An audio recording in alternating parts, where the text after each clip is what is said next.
संसार में किसी से भी हमारी दुश्मनी ना हो। अब ये सब कैसे होगा? तो बोले नंबर 1, निरंतर जो नाम जप करता हुआ मालिक से प्रार्थना करता रहता है। मालिक कौन? अपने इष्ट से, कि हे प्रभु मुझे ऐसी सामर्थ्य दो कि कोई भी विषय मुझे परास्त न कर पावे और पूरे संसार में मेरा किसी से भी द्वेष न हो। अद्वेष्टा सर्वभूतानाम, गीता जी भी कह रही, अद्वेष्टा सर्वभूतानाम, किसी भी भूत प्राणी के प्रति हमारा द्वेष दोष भाव ना हो। पहला, निरंतर नाम जप और प्रभु से प्रार्थना। इसमें लिखा है मालिक से प्रार्थना, अपने स्वामी श्री हरि से, इष्ट से प्रार्थना कि मुझे ऐसी सामर्थ। प्रार्थना में बहुत सामर्थ है। अरे बहुत सावधानी की जरूरत है। किसी के प्रति जरा सा भी दोष चिंतन, जो भजन जिनका एक तार चलता है, बड़ी बाधा खड़ी हो जाती है। श्री रूप गोस्वामी जी लीला चिंतन कर रहे हैं, उसमें दिखाई दिया कि प्रियाजू पुष्प चयन कर रहे, ये पुष्प, तो लालजू गोदी में उठा लिए, प्रियाजू ऐसे पुष्प का गुच्छा ले रही, एक हाथ से डाल पकड़े हुए। लालजू ने देखा कि सुरक्षित डाल पकड़े प्रियाजू नजदीक की छोटी कुंज में, तो छोड़ दिया, तो प्रियाजू ऐसे और लालजू आनंदित हो रहे हैं। तो पूज्य श्री रूप गोस्वामी को भी हंसी आ गई कि लालजू को ऐसा विनोद सूझा। इस समय अत्यंत सुकुमार प्रियाजू डरप रही हैं। फिर लालजू ने अपनी गोद में ले लिया, फिर उनका शमन हुआ। जिस समय वो हंस रहे थे उस समय एक संत जा रहे थे जो लंगड़ा के चलते थे, ऐसे ऐसे, और वो ऐसे अर्ध निमीलित नेत्रों में ऐसे हंस रहे थे। उनको दृष्टि गई कि अरे भगवान ने मुझे लंगड़ा बनाया है तो हंस रहे हैं। हम तो समझ रहे थे बहुत बड़े महापुरुष हैं और ये हमारी हंसी कर रहे हैं, ऐसा कैसे हो सकता है? हाँ ना, हमारा प्रारब्ध भोग है ना, हमारा पैर ऐसा है इसलिए हंसी का पात्र में। बड़े अंदर से दुखी हो गए, चले गए, लीला बंद हो गई उनकी। अब आप बताओ, उन्होंने सोचा नहीं, देखा नहीं, वो तो प्रिया प्रीतम को देख रहे थे। बड़े विकल हुए जब लीला बंद हो गई, तो फिर पूज्य श्री सनातन गोस्वामी से चर्चा की, क्योंकि दोनों महापुरुष की हमारी लीला बंद हो गई, तो उनका एक ही उपाय, वैष्णव अपराध बन गया। वो वैष्णव अपराध, किसी वैष्णव को अभद्र बोले या दुख पहुंचाए, ऐसा संभव ही नहीं। महाप्रभु चैतन्य देव की कृपा से ऐसा संभव ही नहीं है। कैसे ऐसे? उनका है तो वैष्णव अपराध।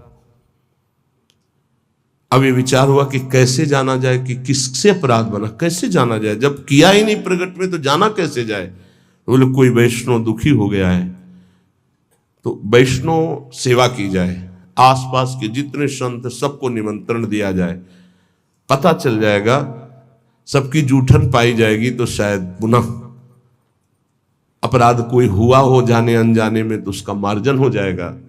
ऐसा हुआ, आसपास के सब संतों को निमंत्रण दिया गया। वैष्णव जे ही उनके पास निमंत्रण गया तो नाराज होके बोले, पहले तो उपहास करके हंसी उड़ाते हैं, फिर निमंत्रण देते हैं, हमें नहीं जाना।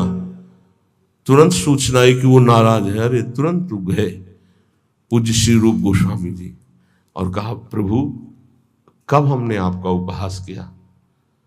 तो उनका, आप प्रभु प्रभु आप कर रहे हो, उस दिन हम जा रहे थे और जैसे हमारा भगवान ने पैर ऐसा कर दिया तो झटका मार के चलते हैं तो आप हंस रहे थे। तो उनका, मुझे तो याद ही नहीं कि आप कब निकले और हम कब हंसे। तो उन्होंने समय बताया कि अमुक दिन उस समय। अच्छा, तो उनका, प्रभु ऐसे बतानी नहीं चाहिए पर आप नाराज हैं इसलिए बता रहा हूं। प्रभु उस समय हम लीला देख रहे थे, प्रियाजू पुष्प चयन करने की, तो लालजू गोद में उठा के वो पूरी घटना बताई और कहा, अगर ऐसा भाव में हम हंस रहे तो आप उसी समय निकल रहे होंगे, आपको ऐसा लगा तो प्रभु आपके लिए नहीं था, आप क्षमा कीजिए। वो तो प्रियालाल तो वो चरणों में गिरे जो दूसरे वैष्णव थे और कहा, अरे आप जैसे महापुरुषों के प्रति हमारा दोष भाव बन गया, क्षमा करो। वो राज तत्काल लीला प्रारंभ हो गई, तत्काल। अब आप विचार करो, जब दोष नहीं है वैष्णव दुखी हो गए तो लीला रुक गई। फिर अगर केवल स्वीकृति की हाँ ये गलत है, वो गलत कर रहे हैं तो भी हाँ गलत है, नहीं, और भगवान की लीला भगवान जाने। नहीं, आप बताओ कि ये गलत है कि सही, नहीं तो हम कोई जज है क्या? जिनके सहारे हम चल रहे हैं उनके सहारे वो चल रहे हैं, उनसे पूछो जाके, चल जाओ राधा राधा राधा। कभी किसी का फाइनल करने के नहीं, तस्मात् शास्त्रम तो तुम्हारा। ये बहुत सूक्ष्म विषय है, इसलिए वर्णन किया, बहुत सूक्ष्म विषय है, बहुत सावधान। नाम जापक भगवत प्रेम प्राप्ति के लिए इतनी सामर्थ्य जो अभी पीछे चर्चा हुई, उसके लिए निरंतर नाम जपो, प्रभु से प्रार्थना कि किसी भी के प्रति हमारा तनिक भी दोष भाव न बनने पावे। प्रभु से प्रार्थना, वही सबके हृदय में बैठे हैं, वही आपको ऐसे सामर्थ्य देंगे। क्योंकि सृष्टि में आपके प्रति प्रतिकूल व्यवहार होगा, आपका उपहास करेंगे, आप नाना प्रकार के कटु वचन बोलेंगे, आपको सह जाना है, उनके प्रति कटु वचन नहीं करना, दोष भाव नहीं करना, नहीं अपनी भगवत प्राप्ति में बाधा आ जाएगी। ये सूक्ष्म विषय सब कोई नहीं समझ पाएगा, लेकिन उपासक जो भगवत प्राप्ति करना चाहते हैं, अपना भजन बचाना चाहते हैं, वो इस बात को अच्छे से पकड़े। दूसरा, जो दिनचर्या दी गई है उसमें आलस्य ना होना, भगवत प्रेम प्राप्ति या ऊंचाई पर चढ़ने के लिए जो दिनचर्या है, हमको ये नहीं देखना है कि अमुक साधक आता है कि नहीं आता है, अमुक नहीं आता तो हम भी नहीं आते हैं, ऐसा नहीं। अमुक की त्रुटि है, उसका सुधार करना चाहे तो कर सकता है, लेकिन आप सुधरे हुए हो तो आपको अच्छे आचरणों का अनुकरण करना है। आपको ऐसे आचरण नहीं करने हैं जिनसे हमारी दिनचर्या बाधित हो जाए। एक चीज और ध्यान रखना है, इसको बहुत विस्तृत रूप से समझा इसलिए रहे कि एक दिनचर्या है जिसके पास सेवा नहीं, गुरु सेवा, और एक दिनचर्या है जो गुरुजनों की सेवा में रहते हैं। उनसे हो सकता है जो भागवतिक दिनचर्या का आदेश दिया गया है वो ना हो, तो उनको असंतुष्ट नहीं होना, क्योंकि वो गुरु सेवा में है। सारी दिनचर्या का फल जो है वो गुरु प्रसन्नता है। तो अगर वो गुरु सेवा में, जैसे हमारी श्री जी की भोग सेवा में है, अब प्रातः बाल भोग से लेकर के शयन तक कितने भोग श्री जी को लगते हैं, अब उनमें उनको हो कि हमारी दिनचर्या तो नहीं। अब जैसे जो और हैं सेवा में है बहुत से, कोई किसी सेवा में, कोई किसी सेवा में, अब उनकी दिनचर्या वो माला लेके नहीं बैठेंगे।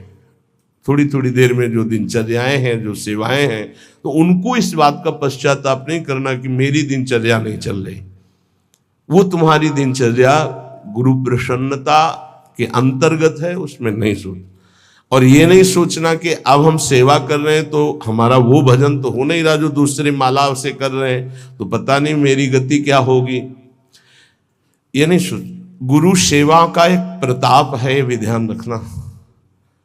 जैसे मान लो कोई शरीर के वस्त्र धो रहा है, कोई ऐसी सेवाएं कर रहा है, वो नाना प्रकार की सेवाएं हैं जिनमें उनको समय ही नहीं मिल रहा कि वो बैठ करके पद गायन करे, वो 11 माला 41 माला वो संख्या पूरी करे। अच्छा, सेवाओं में लगा है तो उसका मन लगा है। अब उसका मन कहाँ लगा है? ये वस्त्र गुरु जी का है, ये गुरु जी के लिए जल है, ये उसका चिंतन हो रहा। ध्यान मूलम गुरु मूर्ति, पूजा मूलम गुरु पदम, मंत्र मूलम गुरु वाक्य, मोक्ष मूलम गुरु कृपा। क्योंकि कई साधक ऐसे हैं जो फिर उनको पश्चाताप होगा कि दिनचर्या में बाधा पड़ रही हमारी, तो दिनचर्या की चर्चा हुई थी। नहीं, जिनको सेवा मिली हुई है उन। एक बार भगवान शंकराचार्य जी से कई शिष्यों ने कहा कि एक ये ब्रह्म सूत्र है, इसकी व्याख्या सुनना चाहते हैं। तो उनकी शरीर सेवा में स्नान के बाद जो वस्त्र लंगोटी आदि प्रक्षालन करना है, वो त्रोटकाचार्य जी रहते थे। तो उन्होंने कहा त्रोटक को आ जाने दिए। तो उन्होंने कहा प्रभु वो तो कभी व्याकरण नहीं पढ़े, कभी शास्त्र, जब गायन स्वाध्याय होता है तो कभी बैठते नहीं हो, तो शरीर सेवा में ही लगे रहते। मतलब ज्ञान की चर्चा थी ना, तो शरीर को, गुरु के शरीर को वो साधारण शरीर समझ रहे थे। उनका अच्छा ऐसी बात है, आ जाने दो उसको। जब आ गए तो बोले खड़े हो, इस ब्रह्म सूत्र की व्याख्या करके बताओ। तो जो पढ़ने लिखने से नहीं आता, गुरु कृपा से आता है।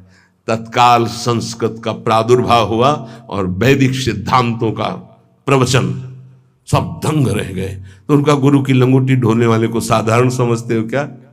साधारण नहीं होता गुरु की लंगोटी धोने वाला, वस्त्र धोने वाला।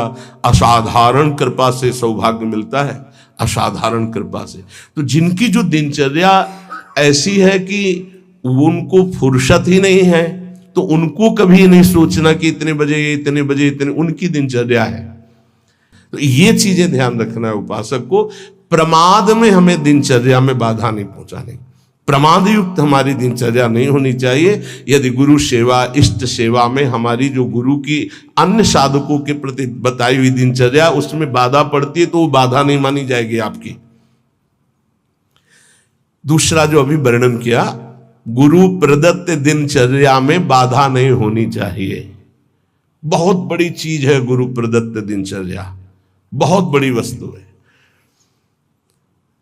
बहुत बड़ी वस्तु। गुरु सेवा मिल गई तो लाडली जो अधीन हो गई पक्का। तीसरा, कुसंग से दूर रहना, ये बहुत जरूरी है, बहुत जरूरी है।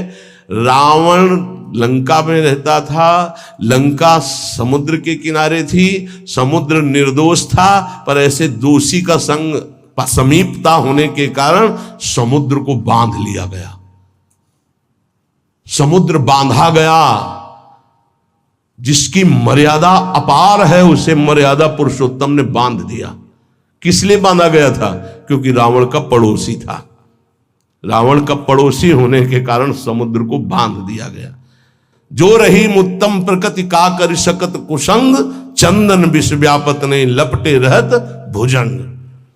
अच्छा, जब कोई गलत करता है तो वो चार से थोड़ी कहता है कि मैं गलत करता हूं, नहीं, वो सही और कुबुद्धि को वो ही सही दिखाई देता है, गलत सही दिखाई देता है और वो परमार्थ से भ्रष्ट हो जाता है।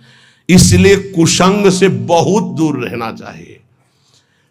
सत्संग और कुसंग का कैसे पहचान करोगे कि हमारा कुसंग हो रहा है, हमारा सत्संग हो रहा है या कुसंग हो रहा है, कैसे पहचान करोगे? तो संतों ने कहा है, जाके संग कुमति मति उपजय करत भजन में भंग, जिससे देह भाव पुष्ट होने लगे, भगवत भाव नष्ट होने लगे, वैराग्य भाव नष्ट होने लगे, राग पुष्ट होने लगे, भजन छूटने लगे, संसार अच्छा लगने लगे, नाम छूटने लगे और ध्यान अच्छा लगने लगे। गुरु से अश्रद्धा हो जाए, भक्ति से अश्रद्धा हो जाए, ये कुसंग का फल होता है।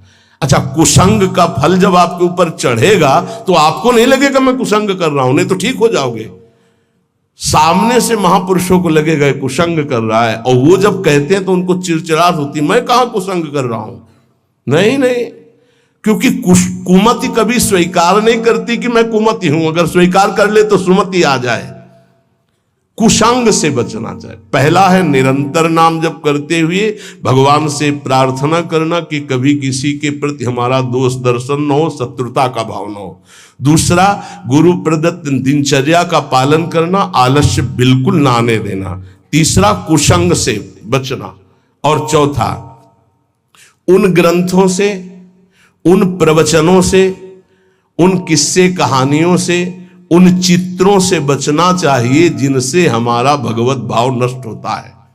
जैसे कल एक प्रसंग में प्रश्नकर्ता कह रहे थे कि हमको उपदेश मिला है कहीं से, बस श्वासों के आने जाने पर ध्यान दो, बस इसी से परम पद मिल जाए। यार, श्वासें तो वैसे ही चल रही हैं, आने जाने के ध्यान का मतलब क्या रहा?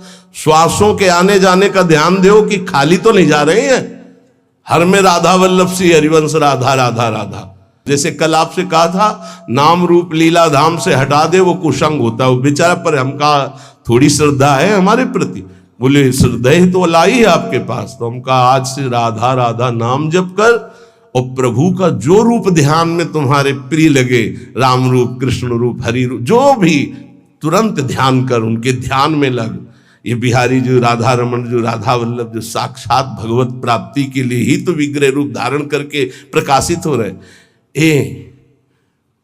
कभी कभी जिसे हम सत्संग समझते हैं वो कुसंग बन जाता है। इसको ध्यान से सुनना। इसीलिए रोज सत्संग में घुमा के आ जाती है बात कि इष्ट मिले और मन मिले, मिले भजन रस रीति। अरे भगवान शिव नाम जप करते हैं, सनकादि नाम जप करते हैं, वो परमात्मा निराकार है, साकार है, सगुण है, निर्विशेष, पूरा का पूरा आपको समझ में आ जाएगा। फिर उनको समझाया कि गुरुदेव साकार है कि निराकार, जो उपदेश किए थे। बोले साकार है। प्रणाम करते हो? हाँ। माला पहनाते हो? हाँ। तो गुरुदेव की पूजा हुई कि नहीं? बोले हाँ हुई। तो उनका गुरुदेव मूर्त है कि अमूर्त? बोले मूर्त। तो उनका मूर्ति पूजा हुई कि नहीं? बोले हाँ हुई। तो हमको फिर काहे परेशान हो? समझे में नहीं आता है। अरे भाई, बहुत संभल के शास्त्रों में जो लिखा उसको समझने के लिए बहुत पवित्र बुद्धि चाहिए। परमात्मा निराकार भी है। कैसे निराकार है? देखो, आकार खंबे का इसमें है कि नहीं? और जब भावना किया प्रहलाद जी ने कि है, तो निकल पड़ा ना नरसिंह रूप में, तो है ना साकार। वो निराकार रूप से सब जगह है, पुकारो तो साकार रूप होकर अभी दिखाई दे। वो साकार भी है और निराकार भी है। यहां जल है, इस वायुमंडल में जल है। देखो भला कहां गीला हुआ। और एक मशीन है, जो उसको ऑन करके रखो तो एक कमरे में 3.5 लीटर 4 लीटर पानी 4-5 घंटे में निकल जाता है। और कमरे में कहीं बूंद नहीं है। वाष्प मतलब जल है, वाणी है। वाणी का मतलब आकाश शब्द है, वायु है, अग्नि तत्व है, इन सब कुछ विराजमान है। लेकिन निराकार दिखाई दे रहा है ना? कहां दिखाई दे रहा? सब साकार रूप में आ जाता है। वही साकार है, वही निराकार, कुछ अंतर नहीं। सबके हृदय में आकार, ये देखो बाहर, और अंदर बैठा हुआ है निराकार। और पुकारो तो आकार रूप के लेके आ जाएगा। राम, तो मर्यादा पुरुषोत्तम कमल नयन रूप धर करके वही आ जाए। वही रूप है, वही अरूप है। कोई अंतर नहीं। सब ज्ञान हो जाता है नाम जप से, सब ज्ञान। पर बचो ऐसे उपदेश से जिससे भजन ही न हो पावे। ऐसी ग्रंथ हैं ऐसे, जैसे भगवान श्री कृष्णचंद्र जी ने गीता जो लिखी है, आप भगवान की वाणी को अपने भावना के अनुसार समझ लिए, लेकिन संपूर्णतया तो भगवान ही समझावे तो समझ पाओगे ना। सोई जाने जे देव जनाई। निंदा स्तुति के विषय नहीं है, पर यह बात है कि पूज्य श्री स्वामी राम सुखदास जी महाराज इतनी सरल भाषा में गीता जी का स्वरूप प्रकाशित किया कि मुझे लगता है कि अपने जैसे मंद बुद्धि वालों को भी भगवान की दिव्य वाणी समझ में आए। स्वामी जी का अवतार इसी बात के लिए हुआ था, गीता जी के लिए, श्री स्वामी राम सुखदास जी, कि साधारण से साधारण आदमी गीता के गूढ़ शब्द को, राष्ट्र को जान जाए। इतना बड़ा विस्तार से अमृत दे दिया गीता जी के भाव का। और ज्ञानदेव जी महाराज, एकनाथ जी महाराज, आद्य गुरु भगवान शंकराचार्य, जो बहुत से बड़े बड़े महापुरुषों ने गीता जी की टीका, हमें लगता है वो इन महापुरुषों की टीका के बाद अब हमको और कौन सा ज्ञान जानना बाकी रहेगा। एक बार एक सेवकवाणी श्री दामोदर दास सेवक जी की, नए नए हम थे तो हमको किसी ने दिया था कि पढ़ना। महाराज जी को हमारा ये काम था, गुरु जी से जांच करवाए बिना हम किसी, क्योंकि पता है कि जिस विषय के हमें तो हमारे प्रमाण लग, तो उनका महाराज जी वाणी जी प्राप्त हुई, वो किसी और। महाराज जी ने जो देखा ऐसे वाणी ली, किसी की भी लिखी हुई ऐसे, लो, और तुरंत ऐसे फूल में लपेटा, बोले जाओ यमुना जी पधरा के आओ। और फिर ये वाणी आजीवन के लिए वो बस्ता में बंदी, लेकिन ये टीका जो लिखी हुई है ये पास गुरुदेव से, इसीलिए हम जितने भी साधक अपने, हमारे गुरुदेव ने जो पास किया है अर्थ, ये पूज्य श्री आचार्य चरण का। बस कोई भी हो, गुरु से जो पास, बस वही। तो ये ध्यान रखना कि महापुरुषों ने जो टीका की है वो ऐसे अर्थ नहीं लिखा है। गुरुजनों की दृष्टि बहुत पैनी होती है, अपने बच्चे को कैसे बचाते हैं। ये उन ग्रंथों का अर्थ नहीं पढ़ना जिनको ब्रह्म प्राप्त, भगवत प्रेम प्राप्त महापुरुष प्रमाणित नहीं करते, उन ग्रंथों को नहीं पढ़ना बहुत ही भटकाव है। आपको सच्ची बता दें, वाणी जी को अपने अनुकूल करके अर्थ किया जाता है। वो महापुरुष जो क्षमता को प्राप्त है, चाहे गीता हो चाहे भागवत हो, हमारा किसी से अपनेपन वाला बात की बात नहीं कह रहा हूं। आज तक पूज्य श्री हनुमान प्रसाद पोद्दार जी महाराज के संपादन के किए हुए वाणी ग्रंथ में एक शब्द पर कभी संशय नहीं हुआ। आज तक पूज्यपाद उड़िया बाबा के उपदेश में कभी एक शब्द पर संशय नहीं हुआ। पूज्य श्री स्वामी राम सुखदास जी महाराज के एक शब्द पर संशय नहीं हुआ। जैसे पूज्य स्वामी जी का एक छोटी सी पत्रिका निकली थी ग्रंथ में, गुरु के बिना मुक्ति। स्वामी जी ने जो कहा उसके अंतर की बात समझ लो। स्वामी जी ने के पास इतनी शिकायतें पहुंची, रोना धोना और बड़ा विचित्र कोटि का उस समय जिनके प्रति शिकायत हुई थी। तब स्वामी जी ने सभा में कहा था कि तुम जो सुन रहे हो, ये जगत गुरु श्री कृष्ण की वाणी सुन रहे हो, इसको मानो, इसी से तुम्हें परम पद मिल जाएगा। ऐसे बनाने की जरूरत नहीं है जहां ऐसे शिकायतें आ रही। स्वामी जी किस लक्ष्य को लेकर बोले थे? स्वामी जी किसी संप्रदायवाद को नहीं काटे, स्वामी जी किसी गुरु परंपरा को नहीं काटे। स्वामी जी के शब्द थे उस बनावटीपन के लिए, जो बनावटीपन से ठगा जा रहा है, लोगों के जो चित्तों की श्रद्धाओं का मर्दन किया जा रहा था। जब स्वामी जी के पास शिकायतें पहुंची तब स्वामी जी ने वो बात कही कि ये जगत गुरु की वाणी है गीता जी, इसको सुनो, स्वीकार करो, जाओ, परम कल्याण ना हो जाए तो बताना, गुरु के बिना मुक्ति। गुरु बनाने की जरूरत नहीं, वचन सुनो, मानो और जाओ। कोई एक शब्द में उसको घसीटो मत इधर उधर, सीधे जिस प्रसंग से महापुरुष बोले उस बात को समझना। तो हमको ऐसे ग्रंथ नहीं पढ़ने, ऐसी किताबें, ऐसे शास्त्रों की व्याख्या, ऐसे किस्सा कहानियां, ऐसे दृश्य, ऐसे चित्र, ये सब ना देखे जो भजन में बहुत बाधक है। पांचवा, किसी भी बहाने से जिसमें महिलाएं नृत्य करती हों वो दृश्य न देखे। भले कीर्तन हो रहा है, भजे भजन हो रहा है, लेकिन जिसमें माताएं बहनें नृत्य कर रही, बैरागी को देखने की जरूरत नहीं है। फिर और नौटंकी तमाशा और सीरियल और वेब सीरीज इनकी तो जरूरत नहीं है, बिल्कुल नहीं। कि खाली समय है, हम बड़ा मोबाइल है स्मार्ट, चाहे जितने स्मार्ट बनो, माया से ज्यादा स्मार्ट नहीं हो। वैसी स्मार्ट गिरी में फंसा देगी तुम्हें, ये सारी स्मार्ट गिरी चली जाएगी। बहुत होश में चेटक, नाटक, नाच, तमाशा, ये सब परमार्थ के लिए बहुत हानिकारक है। किसी बाहरी साधक से पूछा कि मोबाइल में आप, बोले बस गेम खेल लेते हैं। अरे यार, गेम खेलना है तो नाम का गेम खेलो, मंत्र का गेम खेलो, हाँ, वाणी जी का पूरा गेम खेलो। क्या शुरू करो उल्टा चतुरासी जी, आज वह देखिए तो प्यारी रंग भरी, छाण दे माननी मान मन धरी, वो नागरता की उल्टा गेम खेलो। अभी देखो आंसू आने लगेंगे तो ये गेम खेलोगे। अगला सूत्र प्रेम प्राप्ति के, अपनी निरख परख स्वयं करते हुए गुरुदेव से जांच करा ले। अपनी अंतर की वृत्तियों को देख ले, जहां को संशय लगे तो जांच करवा ले कि ये वृत्ति सही है या गलत, जैसे बाहरी लोग आके कराते हैं। अब सबे खड़े ना हो जाए वहां जाके कि एकांतिक तुम वहीं से होने लगे। रोज सत्संग में यही तो जांच परख होती कि आप अपनी जांच कर लो। नहीं तो एक बार कहा कि अपनी दिनचर्या बना के आओ, तो इतने कागज आ गए, हम कहा कब तक हम इनको देखेंगे।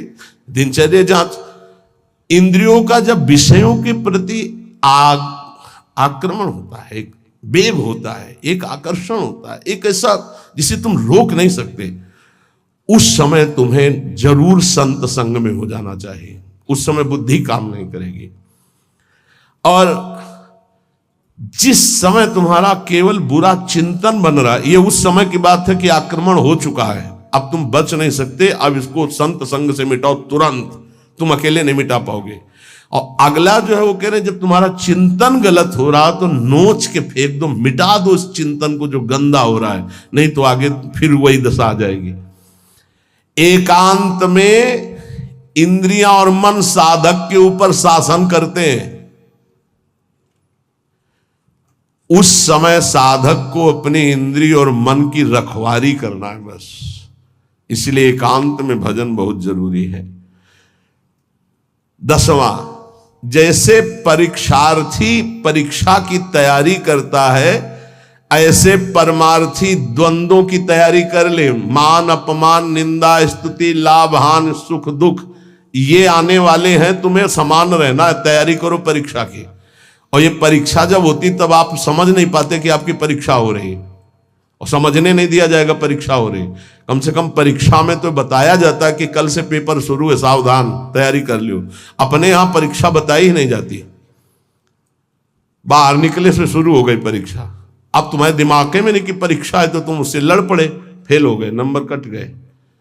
बिल्कुल हर समय कभी भी कहीं भी परीक्षा हो रही। ये बहुत बड़े महापुरुष हैं, कह रहे हैं कि जैसे परीक्षार्थी को अपनी परीक्षा की तैयारी करनी होती है, ऐसे परमार्थी को अपनी परीक्षा की तैयारी करनी। क्या? स्तुति, निंदा, मान अपमान, लाभ हानि, शत्रुता मित्र, ये द्वंद्व आएंगे, आपको उत्तर देना इनका, तभी आपकी द्वंद्वातीत अवस्था आएगी। तैयार रहो, रोने की जरूरत नहीं, उसने हमको ऐसा कह दिया, उसने ऐसा किया, उसने।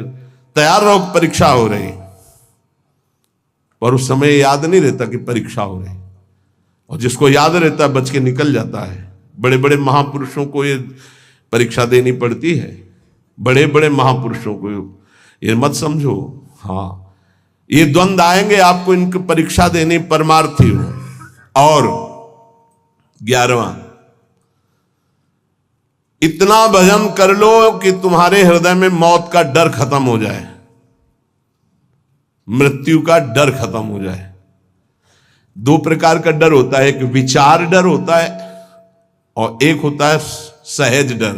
सहज डर सबको होता है। सहज डर जैसे अपने लोग सत्संग में एकदम कोई चीख दे, एकदम ऐसे हो, इसे सहज डर कहते हैं। ये बड़े बड़े ज्ञानियों को, जीवन मुक्तों को भी होता है, पक्का होता है। जैसे अभी कोई कीक एकदम निकले तो एकदम ऐसे हो जाएंगे, अरे सुरक्षित हो, कोई ऐसा नहीं। पर ये सहज डर है। और एक होता है विचार डर। भक्तों में, ज्ञानी महापुरुषों में विचार डर नहीं होता। यही बात जो यहां लिखी है, एक बार स्वामी मग्नानंद सरस्वती जी शैनपुर में बट वृक्ष के नीचे कर रहे थे, तो एक विरक्त महात्मा आए थे, ज्ञानी। तो उनका, स्वामी जी सहज डर कैसे हो सकता है? जब सहज स्वरूप में रहता है ज्ञानी, देह भाव में रहता नहीं, तो सहज डर कैसे हो सकता है? हम आपकी बात नहीं मानते। विचार डर तो होता ही नहीं, लेकिन सहज डर भी नहीं होता। कोई संसारी आदमी वो देह भाव से ऊपर उठे, महात्मा को चौकी लगाओ। वो बड़े सिद्ध पुरुष थे, बड़े, देखो जो भगवत प्राप्त होते बड़े मस्त रहते हैं, बड़े मौजे, उनको किसी की परवाह नहीं होती। एक मस्ती, ऊंची चौकी में बैठा ला। तो उनका कह रहे, नहीं महाराज आप नीचे बैठे हैं। बोले, आप इतना सुंदर ज्ञान की बात कहे, आपको चौकी ना मिले, विराजो। बैठ गए चौकी। और उनको क्या पता कि सिद्ध महापुरुष लीला हो रही। तो जो इस शुरू की, तो जो गीध है या जैसे चील है, ये बड़े पक्षी होते हैं। तो एक चील ऐसे बैठा बरगद की सूखी डाल पे, वो खर खर खर ऐसे करती, जो ऐसे आए वो ऐसे हुए, चौकी के नीचे गिरे। चौकी ऐसे हुई, ऐसे गिरे। अरे अरे भाई, चौकी संभालो संभालो, बैठो बैठो महाराज।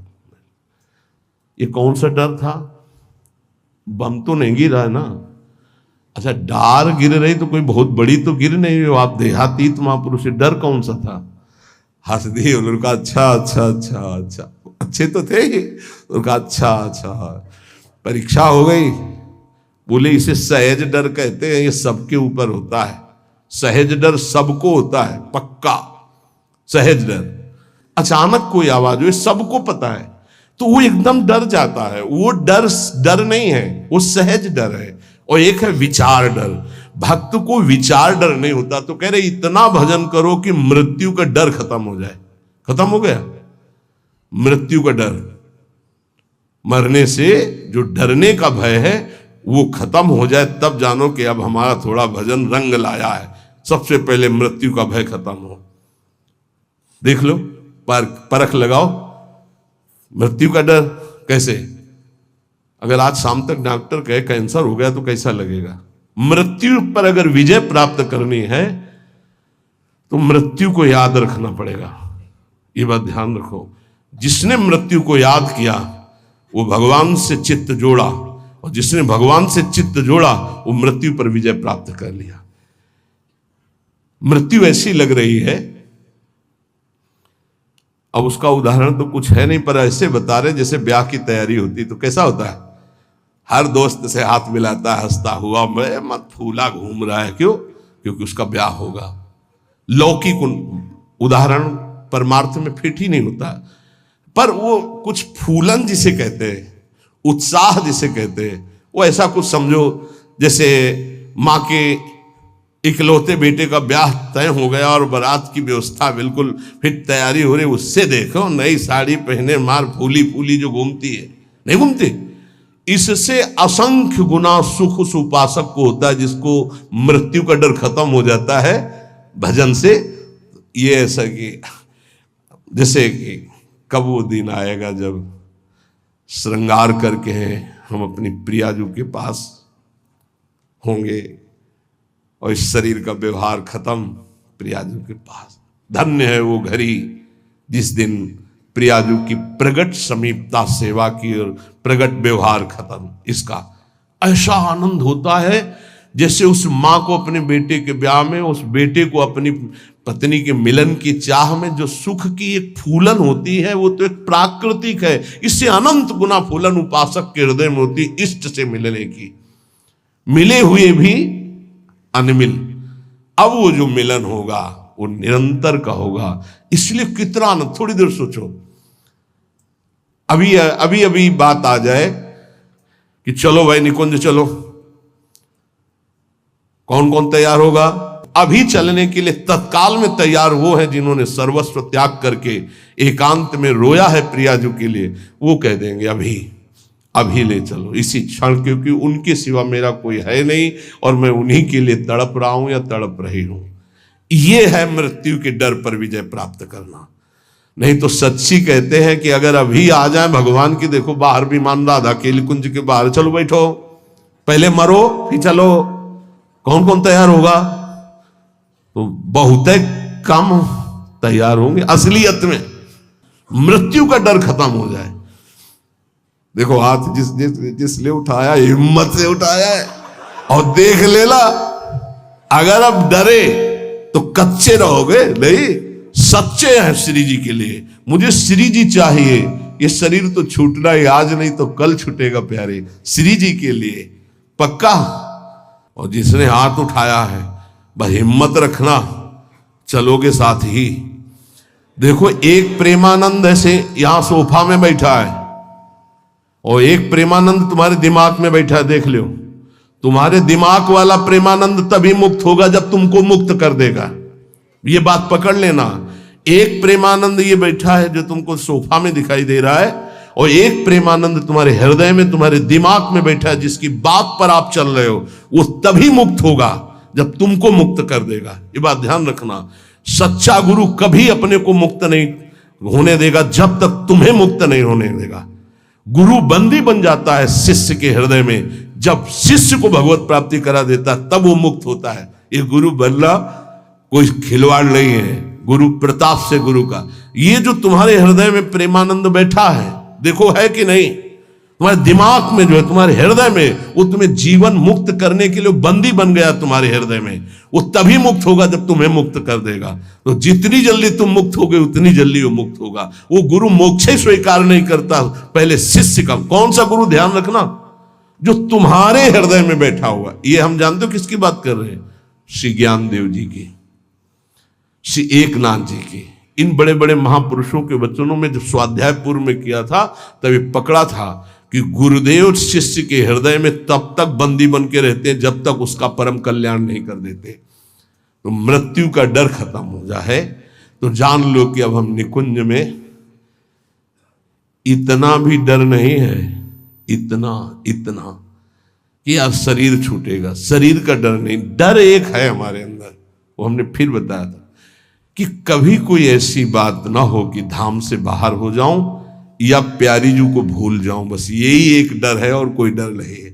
और इसी डर के लिए आचार्य और गुरु से भीख मांगते रहते हैं, याचना करते रहते हैं। हम सब जिस समय संध्या आरती होती है तो एक दोहारे कहते, बिसरी हो ना बिसारी हो यही दान मुहि देहु, श्री हरिवंश के लाडिले मोहि अपनी करिले। कभी मैं आपको भूलूं नहीं और आप भी कभी कभी याद कर लें कि मेरी दासी है, मेरा निज जन है। बस यही अपने लोग संध्या आरती में रोज प्रार्थना करते हैं, बिसरी हो ना बिसारी हो यही दान। पहला, निरंतर नाम जप, प्रभु से प्रार्थना करना कि किसी के प्रति हमारा दोष दर्शन हो। दूसरा, अपने गुरु प्रदत्त नित्य दिनचर्या को यथावत करना, आलस्य प्रमाद न करना। तीसरा, कुसंग से दूर रहना। चौथा, बुरी किताबें, किस्सा, कहानियां या ऐसी टीकाएं न पढ़ना जो हमारे अंदर भ्रम पैदा कर दे। पांचवा, नाच तमाशा, चेटक, नाटक, चित्र और ऐसे दृश्य, ऐसे सीरीज आदि न देखे जिससे हमारा मन विषयों में चला जाए। छठवां, अपनी निरख परख करके गुरुदेव से अपनी जांच कराते रहना। सातवां, इंद्रियों को जब देखे कि ये बुरे आक्रमण में बिल्कुल अब फंसा ही देंगी तो तत्काल किसी संत का आश्रय ले तुरंत, क्योंकि उस समय तुम्हारा विचार तुम पर हावी है, अब कोई महापुरुष ही तुम्हें बचा सकता। उस समय जैसे आप संत के संग में नहीं हो तो आप सत्संग शुरू कर दो और बड़े ध्यान से सुनने लगो तो शायद आपकी बुद्धि बच जाए। नहीं, कोई सत्संगी हो तो उसके समीप चले जाओ और उससे वार्ता करने लगो। आपका मन बटना चाहिए, उस समय एकांत नहीं होना चाहिए। आठवां, जब बुरा चिंतन उठे, इसमें जो शब्द है उसे नोच कर निकाल के फेंक दो, उसका अस्तित्व मत रखो। नवा, एकांत में विशेष मन और इंद्रियां हावी होती हैं, इसलिए साधक को एकांत में बहुत सावधानी पूर्वक भगवत चिंतन करना चाहिए। दसवां, जैसे विद्यार्थी की परीक्षा की तैयारी होती है, ऐसे परमार्थी को अपने हर समय ध्यान रखना कि तुम्हारी कभी भी परीक्षा हो सकती है और हमको उत्तीर्ण होना। जब उत्तीर्ण होगे तो भक्ति की भूमिकाएं या ज्ञान की भूमिकाएं जागृत होने लगेंगी। 11वां, मौत का डर खत्म हो जाना चाहिए। भजन के प्रताप से मृत्यु का डर खत्म हो जाना चाहिए।